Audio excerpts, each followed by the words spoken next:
Finally भाई साहब portal जो है वो शुरू हो चुका है और आपकी फॉर्म फिलिंग जो है वो बहुत अच्छे तरीके से भरी जाने लगी है। तो चलिए स्वागत है आप सभी लोगों का आज के HCU PG के फॉर्म फिलिंग में।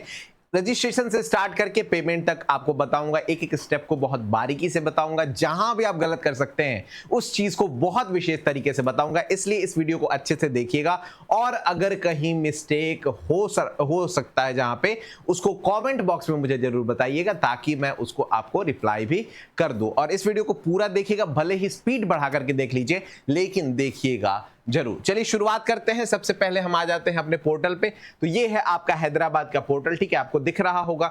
इसमें आप आ जाएंगे यहाँ पे सबसे पहले ऑनलाइन एप्लीकेशन फॉर, ठीक है।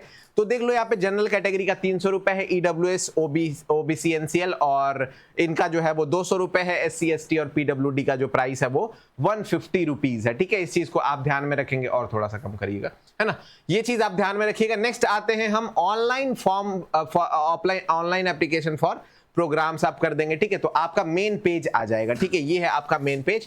यहाँ पे आपको एडमिशन के लिए रजिस्ट्रेशन करना होगा।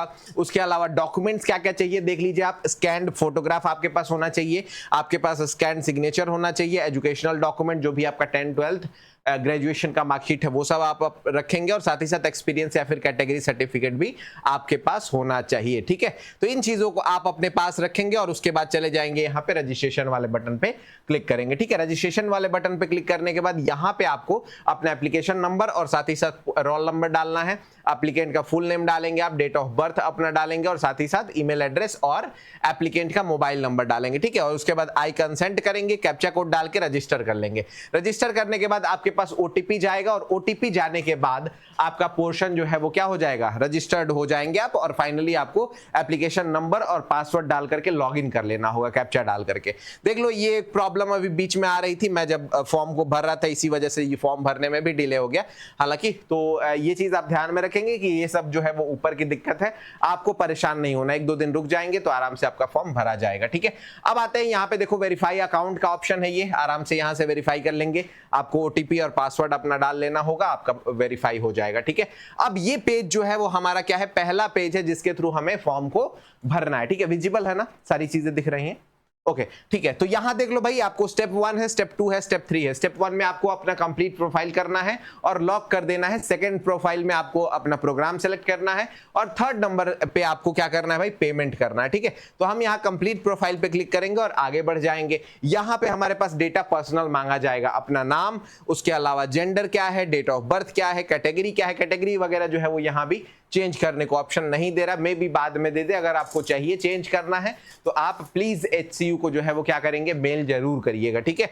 उसके अलावा देखो कैटेगरी सर्टिफिकेट नंबर है, कैटेगरी इशूइंग डेट आपको डाल देना है और साथ ही साथ यहाँ पे कौन सा जो है वो एनुअल फैमिली इनकम कितना है वो आपको यहाँ पे पुट कर देना, ठीक है।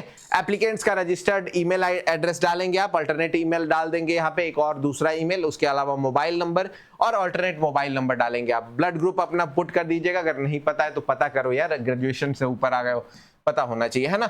Are you citizen of India, है ना, तो यहाँ पे यस करना है तो यस करिएगा, डेफिनेटली यस ही होगा, ठीक है। रिलीजन आप यहाँ पे डाल देंगे अपना, उसके अलावा जो है नेशनैलिटी और साथ ही साथ यहाँ पे मदर टंग आप यहाँ पे डाल सकते हैं, ठीक है। नेक्स्ट आते हैं, आपके फैमिली डिटेल है, मदर का नेम डालेंगे आप, मोबाइल नंबर उनका डालेंगे, मदर का नेम हिंदी में आप रखेंगे, यहाँ ऑक्यूपेशन उनका डाल देंगे, क्वालिफिकेशन डालेंगे और ऑफिस एड्रेस आप डाल देंगे। अगर कुछ नहीं है तो आप नन जो है वो यहाँ पे लगा सकते हैं। फादर का नेम, पिताजी का नाम और उनका मोबाइल नंबर, हिंदी में नाम, उनका ऑक्यूपेशन क्या है, एड्रेस क्या है ऑफिस का, क्वालिफिकेशन क्या है, स्टाफ टाइप क्या है। अगर कुछ नहीं तो नन आप यहाँ पे भर दीजिएगा, ठीक है। फादर की सैलरी यहाँ भरेंगे आप, इमरजेंसी कॉन्टैक्ट नंबर और एक कंबाइंड फैमिली इनकम भी आपको डालना है। नेक्स्ट आपसे क्वेश्चन पूछता है कि क्या आप हैदराबाद यूनिवर्सिटी में कभी भी आपने पहले पढ़ाई करा है, तो अगर करा है तो यस, वरना नो करेंगे आप। उसके अलावा कैटेगरी सर्टिफिकेट है तो यहाँ पे आपको PWD का आप कैटेगरी में आते हैं तो यस वरना नो। कश्मीरी माइग्रेंट में आप डालेंगे no, children widows of armed force personnel, ठीक है, या फिर आप आर्म्ड फोर्स पर्सनल के बेटे या फिर विधवा हैं तो आपको यस वरना नो। उसके अलावा आपको JNK के जो स्टूडेंट्स हैं उनके लिए प्राइम मिनिस्टर का एक स्कॉलरशिप आता है, वो अगर आप लेते हैं तो यस वरना नो। अब ये बहुत इंपॉर्टेंट पार्ट है, ध्यान से देख लीजिएगा भाई। बैंक डिटेल आपको अच्छे तरीके से भरना है। यहाँ पे हालांकि अभी ऑप्शन ये दे दिया है कि आप अपने माताजी पिताजी का भी भर सकते हैं, पेरेंट्स या फिर गार्जियन का भी बैंक अकाउंट, यानी कि कोई भी बैंक अकाउंट आप डाल सकते हैं, कोई भी दिक्कत नहीं आने वाली है, ठीक है। आपको अपना अकाउंट होल्डर का नेम, अकाउंट नंबर डालना है, कंफर्म करना है दोबारा। बैंक का नेम आप डालेंगे बसंत बैंक ऑफ तिनसुकिया, कुछ इसी तरीके से जो भी आपका बैंक का नाम हो। IFSC कोड डालेंगे और बैंक का ब्रांच नेम डालेंगे यहाँ। उसके अलावा जो है वो एड्रेस अपना कॉरेस्पॉन्डेंस एड्रेस यानी कि अभी का एड्रेस, तो इसमें आप क्या करेंगे, अपना एड्रेस लाइन वगैरह सारी चीजें भर दीजिएगा, कंट्री भर दीजिएगा, स्टेट भर दीजिएगा, डिस्ट्रिक्ट, सिटी और पिन कोड भरेंगे। और साथ ही साथ यहाँ पे परमानेंट एड्रेस में अगर सेम है तो यहाँ पे टिक कर देंगे, अगर नहीं है तो दोबारा परमानेंट एड्रेस फिर से भर लीजिएगा, ठीक है। उसके अलावा जो है वो आपको क्या मेडिकल इमरजेंसी कंडीशन की जरूरत होती है, यस तो यस वरना नो। ABC ID अगर है तो बना, मतलब यहाँ पे पुट करिएगा, ABC ID academic bank of credit होता है, ठीक है। तो ये आपका जो भी आपकी पढ़ाई की जितनी जानकारी है वो इसी ID पे रहती है, तो वो अगर बनाना है तो यहाँ क्लिक करके जान सकते हैं आप। एनी गैप ईयर है तो यस वरना नो। NCC सर्टिफिकेट आपको है तो यस वरना नो। NSS का है तो यस वरना नो। उसके अलावा आप वार्ड है यानी कि वहां पे आप काम करते हैं यूनिवर्सिटी ऑफ हैदराबाद में, अगर हाँ तो यस वरना नो। उसके अलावा आपके पास पासपोर्ट है या नहीं है उसके बारे में आप यस या नो कर लेंगे। उसके अलावा आता है आपका प्रोफिशिएंसी ऑफ लैंग्वेज, ठीक है, कि आप हिंदी इंग्लिश में कितना प्रोफिशिएंट है, आप कितना अच्छा बोल पाते हैं।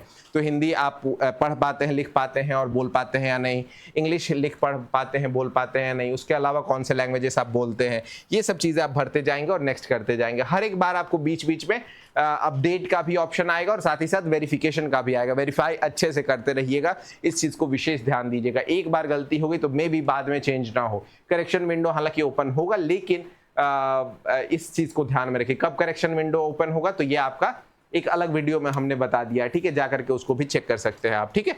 नेक्स्ट आते हैं, अब यहाँ पे आपको अपना डॉक्यूमेंट सबमिट करना है, तो फोटो आप अपलोड करेंगे। उसके अलावा जो है वो देखिए फोटो थोड़ा सा ये करिएगा, अगर आपको मान लीजिए कि 80% आजकल मांग रहा है, ठीक है, तो आपको क्या करना है, अपना फोटो जो भी होगा पासपोर्ट साइज उसको थोड़ा सा और क्रॉप करके और जिसमें चेहरा केवल दिख रहा हो वो फोटो आप यहाँ पे अपलोड कर देंगे। साइज का ध्यान रखिएगा, 10 KB से 500 KB है। सिग्नेचर का भी सेम वही है, आप साइज जो है वो ध्यान रखिएगा और साथ ही साथ 10 KB to 500 KB, ठीक है। EWS कैटेगरी ये आपका 1 अप्रैल 2026 के बाद का होना चाहिए, ध्यान रखिएगा।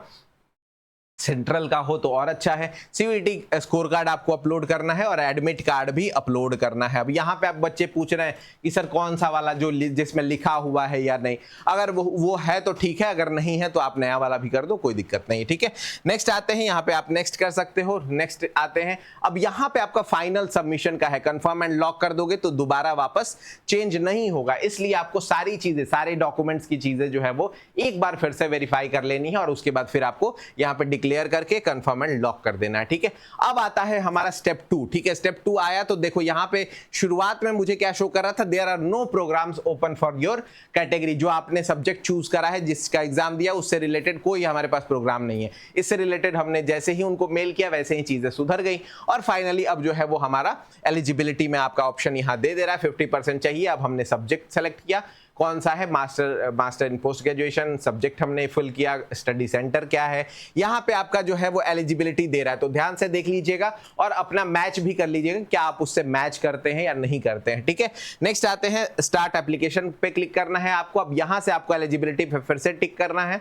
अब ये देख लो, ये सारे स्टेप्स है, ठीक है। Personal detail, academic, others, uploads करना है, प्रीव्यू करना है और लास्ट में आपको पेमेंट करना होगा। तो पर्सनल डिटेल में देख लो, यहाँ पे आपका क्या है भाई, बेसिकली एजुकेशनल डिटेल है, जिसमें हम क्लास 10th की पासिंग ईयर डालेंगे, परसेंटेज कितना था, डिवीजन क्या था, स्कूल कौन सा था, बोर्ड कौन सा था, उसके अलावा कॉम्बिनेशन देख लो, math, science, SST, English, Hindi, ऐसे करके डैश डैश करके आप भर देंगे और साथ ही साथ लास्ट में आपको रोल नंबर या रजिस्ट्रेशन नंबर पुट कर देंगे। उसी तरीके से सेम आपको 12th का भी उसी तरीके से भर देना है। एक क्वेश्चन यहाँ पे है कि क्या आपका मैथमेटिक्स से हुआ है, अगर यस तो यस वरना नो कर देंगे आप। ठीक है, अब देखो आपका 12th का सब्जेक्ट नेम यहाँ पे पूछ रहा है। ठीक है, तो यहाँ पे आप अच्छे से जो है वो क्या करेंगे, सब्जेक्ट के नेम भरेंगे। जैसे केमिस्ट्री हो गया, हिंदी कोर हो गया, इंग्लिश इलेक्टिव हो गया, मैथ हो गया, हिंदी इलेक्टिव हो गया, फिर उसके अलावा फिजिक्स हो गया। तो इसके टोटल मार्क्स यहाँ पे भरेंगे आप, और आपने कितना ऑब्टेन किया है दोनों मिला करके। ठीक है, प्रैक्टिकल और थियरी ये दोनों मिला करके आप भरेंगे, जो आपके स्कोर कार्ड में होगा ये आप ध्यान में रखेंगे। ठीक है, नेक्स्ट आते हैं ग्रेजुएशन क्वालिफिकेशन स्टेटस। आप पास है तो पास, वरना आप अपीयर्ड हैं तो अपीयर्ड में डालेंगे। अपीयरिंग का मतलब होता है कि 2026 में आप पास आउट हो जाएंगे। ठीक है, नेक्स्ट आते हैं कब आपने पास आउट किया है, आपका सब्जेक्ट कॉम्बिनेशन क्या था, जैसे हिस्ट्री, साइकोलॉजी, पॉलिटिकल, तो ऐसे डैश डैश करके तीनों माइनर और मेजर ये तीनों सब्जेक्ट आप भर देंगे। अगर कोई लैंग्वेज है तो वो भी आप भर सकते हो। ठीक है, क्या आपने ऑनर्स से पास आउट किया है, ऑनर्स और एक क्या होता है प्रोग्राम या फिर पास होता है, तो अगर ऑनर्स से है तो यस, और ग्रेजुएशन का ऑनर्स सब्जेक्ट यहां डालेंगे, इंस्टीट्यूशन का नेम आप डालेंगे, बोर्ड का नाम या यूनिवर्सिटी का नाम, और साथ ही साथ ग्रेजुएशन नेम अदर यूनिवर्सिटी। ठीक है, ये क्वेश्चन यहां से पूछता है कि क्या आपने ग्रेजुएशन एचओडी से किया है, यानी हैदराबाद यूनिवर्सिटी से किया है, अगर हां तो फिर वही रहेगा, अगर अदर है तो फिर आपको उसका नाम डालना पड़ेगा। ठीक है, ग्रेजुएशन कोर्स नेम क्या था, तो ये प्रॉपर बीए ऑनर्स हिस्ट्री या बीएससी ऑनर्स मैथ्स ऐसे करके भरेंगे आप। डिवीजन क्या रहा है आपका, रजिस्ट्रेशन नंबर क्या है, और डिक्लेरेशन टाइप क्या है। डिक्लेरेशन टाइप में क्या होता है भाई, सीजीपीए या एसजीपीए ओनली होता है, या दोनों आपको मिलते हैं। सीजीपीए तो मिलता ही है, स्कोर भी मिलता है, मार्क्स भी मिलते हैं आपके, या कहीं कहीं क्या होता है केवल मार्क्स मिलते हैं, तो वहां परसेंटेज निकालना बहुत आसान होता है। कितना आपका जो है वो ग्रेजुएशन परसेंटेज था, अब यहां पे दे रहा है कि आपको क्या करना है भाई, कि लास्ट जो एग्जामिनेशन, अगर आप अपीयरिंग हो 2026 में अगर पास आउट कर रहे हो, तो लास्ट आपका जितना भी मिला हो, 4th सेमेस्टर तक का, 3rd सेमेस्टर तक का जितना भी आपको परसेंटेज वगैरह मिल गया हो, उसका आप एवरेज निकाल करके सीजीपीए निकालेंगे, और उसका जो है वो परसेंटेज में चेंज करके यहां पे परसेंटेज भरेंगे। इस चीज को ध्यान में रखिएगा। अगर डाउट है तो कमेंट बॉक्स में पूछ लीजिए, मैं चाहूंगा कि आपको आंसर कर दूं। देन आता है अब फिर से आपको यहां पे डॉक्यूमेंट सबमिट करना है, 3 डॉक्यूमेंट, क्लास 10, 12th और ग्रेजुएशन का सर्टिफिकेट और मार्कशीट भरना है। लास्ट वाले में ध्यान रखिएगा, यहां पे मार्कशीट और सर्टिफिकेट आपका जितना भी मान लो 3rd सेमेस्टर तक का होगा, 4th सेमेस्टर तक का, उन सब को जो है वो एक पीडीएफ में बनाएंगे आप, और पीडीएफ जो है वो यहां पे सिलेक्ट फाइल करके सबमिट कर दीजिएगा। एक डॉक स्कैनर नाम का ऐप आता है, वहां से भी आप भर सकते हैं। ठीक है, उसके अलावा यहाँ पे प्रीव्यू करेंगे, प्रीव्यू में सारी चीजें आप एक बार फिर से वेरीफाई करेंगे, और उसके बाद यहाँ पे क्लिक करके सबमिट एप्लीकेशन कर देंगे। ठीक है, सबमिट एप्लीकेशन के बाद अब यहाँ पे पेमेंट का ऑप्शन आ जाएगा। पहले कई जगहों पे ये ऑप्शन आ रहा था कि जो जीएसटी नंबर एंड ऑल आता था। ठीक है, तो जीएसटी नंबर वाले के ऊपर आप देखेंगे तो वहां पे एक टिक बॉक्स होगा कि मैं इन चीजों में नहीं पढ़ना चाहता हूं, मेरा इससे रिलेटेड नहीं है, तो आप टिक करेंगे तो वो खत्म हो जाएगा और सीधा क्यूआर कोड आ जाएगा, और आराम से आप पेमेंट कर सकते हैं। तो ये हमारी डिटेल दिख जाएंगी पेमेंट के लिए, और फिर फाइनली जो नीचे जो है वो कुछ डिटेल्स वेरीफाई करने को देगा, वो हम वेरीफाई करेंगे, पे विथ एसबीआई करेंगे, आगे चलेंगे, हमारा ये ऑप्शन आ जाएगा। यहाँ पे यूपीआई क्यूआर कोड से पे नाउ पे क्लिक करेंगे, पे नाउ पे क्लिक करते ही आपका पेमेंट सक्सेसफुल हो जाएगा। ठीक है, 200 रुपए मात्र आपको करने हैं। अगर आप ईडब्ल्यूएस या ओबीसी एनसीएल से आते हैं, जनरल हैं तो 300, ऐसे आपको भरना पड़ेगा। ठीक है, तो चलिए भाई आज के इस वीडियो में इतना ही। आप सभी लोग अपना ख्याल रखिए, और साथ ही साथ हमारा जो विजय पथ बैच है वो लॉन्च हो चुका है, तो अगर आप जुड़ना चाहते हैं तो आप इस बैच से भी जुड़ सकते हैं, बहुत ही मददगार होगा। अगर आप नहीं जुड़ना चाहते तो फिर अपने छोटे भाई बहनों के लिए सजेस्ट करिए, क्योंकि द हिस्टोरिका का जो रिजल्ट है इस साल लगभग 4 AIR जो है वो हमने अलग अलग सब्जेक्ट्स में दिए हैं, तो ये एक बहुत अच्छा स्कोर है, और हमारा परफॉर्मेंस पिछले 4 सालों से भी बहुत बेहतरीन रहा है। तो ऐसे ही वीडियोस के लिए जुड़े रहिए हमारे साथ, वीडियो को लाइक करिए, और अगर कोई क्वेश्चन है तो कमेंट बॉक्स में जरूर बताइएगा। इस चैनल को सब्सक्राइब कर लीजिए, और साथ ही साथ अपने दोस्तों तक शेयर जरूर करिएगा। बहुत बहुत धन्यवाद।